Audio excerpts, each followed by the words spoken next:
Bienvenue dans cette nouvelle plongée. Aujourd'hui, on explore la sagesse ancienne face à nos défis modernes. Oui, un sujet passionnant. Absolument. Nos sources, des textes autour de Lao Tzu et la philosophie taoïste. Parce que face au tumulte actuel, à la surcharge d'infos, et puis cette pression constante, la fameuse hustle culture. Tout à fait. Ces écrits proposent une voie assez étonnante en fait, contre-intuitive. C'est le moins qu'on puisse dire. Notre mission, si on peut dire, voir comment une philosophie vieille de 2500 ans pourrait être une sorte d'antidote à notre épuisement moderne. L'idée est séduisante. On va explorer cette idée un peu paradoxale. La vraie force, ce serait la souplesse, comme l'eau. Et l'efficacité, elle viendrait d'une action sans effort apparent. Prêt à décortiquer ça. Alors, commençons par le début. Qui était vraiment ce Lao Tzu ? Alors, ce qui est fascinant déjà, c'est que Lao Tzu, ça veut dire le vieux maître. Ah oui. Oui.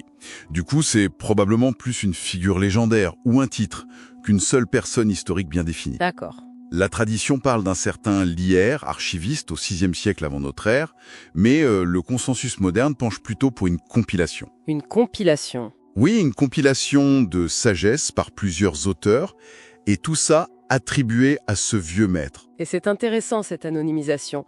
Ça contraste tellement avec notre époque et l'obsession du personal branding, non ? Exactement. Le message avant l'auteur, c'est déjà une leçon en soi. Tout à fait. Et d'ailleurs, cette ambiguïté, elle est profondément taoïste. Une philosophie qui critique l'ego, la renommée. Elle s'incarne parfaitement dans un auteur qui disparaît derrière son message. La vraie sagesse, elle appartient à la nature, au Tao, pas à l'individu. Et il faut rappeler le contexte. Ces idées, elles naissent pas dans le vide. C'est en Chine, pendant une période très troublée, les royaumes combattants. Exactement. Un chaos politique, social, intense. Ça résonne un peu avec aujourd'hui, d'une certaine manière. Oui, on peut faire des parallèles.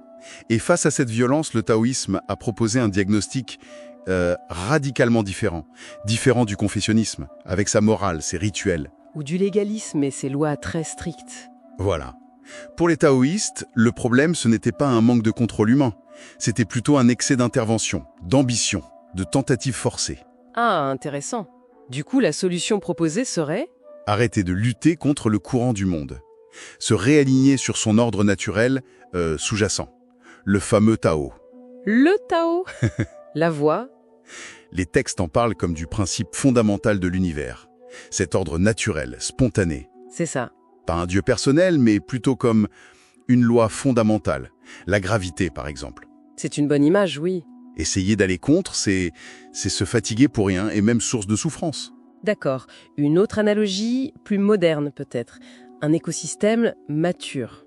Une vieille forêt. Tout s'autorégule, il n'y a pas de chef d'orchestre central. Cette intelligence organisationnelle spontanée, c'est ça, le Tao. Et l'intervention humaine, quand elle est forcée, crée le déséquilibre. Exactement. C'est résister à cet excès de contrôle dont on parlait. Alors, comment on applique ça ? On entend souvent parler du Wu Wei. C'est souvent traduit par non-agir, mais c'est un peu réducteur, non ? Oui, c'est une traduction assez trompeuse en fait. Ça signifie plutôt action sans effort ou action sans forcer. Agir avec le Tao, pas contre lui. Voilà. Utiliser le courant plutôt que de nager à contre-courant.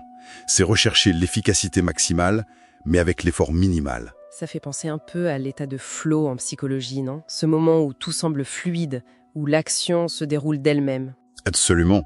C'est une excellente analogie moderne. On ne peut pas forcer l'état de flou. Il émerge quand on lâche prise sur l'effort excessif, sur le contrôle permanent. C'est l'essence du Wu Wei. C'est ça. On voit d'ailleurs des échos dans des approches de management plus récentes, comme le leadership agile ou le servant leadership. L'idée de guider le flux plutôt que de le contraindre. Et puis il y a cette métaphore de l'eau qui revient tout le temps dans les textes. C'est ça qui est vraiment fascinant.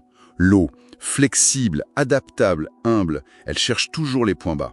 Mais elle est incroyablement puissante, capable d'éroder la roche la plus dure. C'est un renversement complet de notre idée habituelle de la force. Précisément. Ça redéfinit la force. La vraie force, ce n'est pas la rigidité qui finit par casser, c'est la souplesse, l'adaptabilité. Comme disait Bruce Lee, sois comme l'eau. Exactement, il s'en est beaucoup inspiré. Dans un conflit, par exemple, Au lieu d'opposer la force brute à la force brute, l'eau absorbe, elle contourne, elle utilise l'énergie de l'autre. C'est subtil. Savoir éviter la guerre de l'ego, préserver l'harmonie, c'est une forme de pouvoir en fait, bien supérieure. Et cette idée de céder, d'être flexible, ça semble aller à l'encontre de notre culture qui valorise le fait de se construire, de se tailler une place.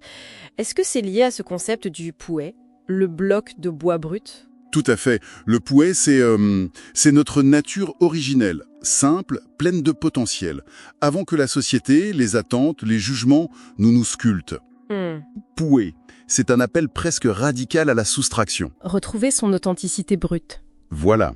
La valeur est dans le potentiel du bois non travaillé, pas seulement dans la sculpture finale, aussi belle soit-elle. Du coup, des pratiques actuelles comme le minimalisme ou même la déconnexion numérique, ça pourrait être vu comme une façon de résister à ce sculptage permanent, de retrouver un peu de ce wu-pouet. On peut le voir comme ça, oui. C'est une manière d'enlever le superflu pour revenir à l'essentiel, à ce qui est déjà là, authentique. Bon, alors, si on essaie de synthétiser cette plongée, le taoïsme, loin d'être une fuite ou une passivité, propose en fait une manière plus intelligente, peut-être, de naviguer dans notre complexité moderne. Oui, une navigation différente. S'aligner sur le flux naturel, le Tao, agir avec efficacité mais sans s'épuiser, le Wu Wei, cultiver la flexibilité, comme l'eau, et revenir à son authenticité, le Pu. Ce sont des pistes, des principes. Finalement, des solutions assez paradoxales à nos maux très actuels. L'idée clé, je pense, c'est que la vraie force, le vrai contrôle, émerge souvent du lâcher-prise, de l'adaptation, de la simplicité. C'est vraiment un contre-pied total à notre culture de l'hyper-contrôle et de l'effort acharné, quoi. Absolument. Et pour finir, peut-être une pensée à méditer, inspirée par ces lectures. Si le pu, ce bloc de bois brut, représente notre potentiel authentique, avant tout formatage, dans quelle mesure le sculptage permanent que l'on s'inflige ou que la société nous impose ne finit-il pas par limiter nos réelles possibilités au lieu de les créer ? C'est une excellente question pour conclure. Ça laisse à réfléchir.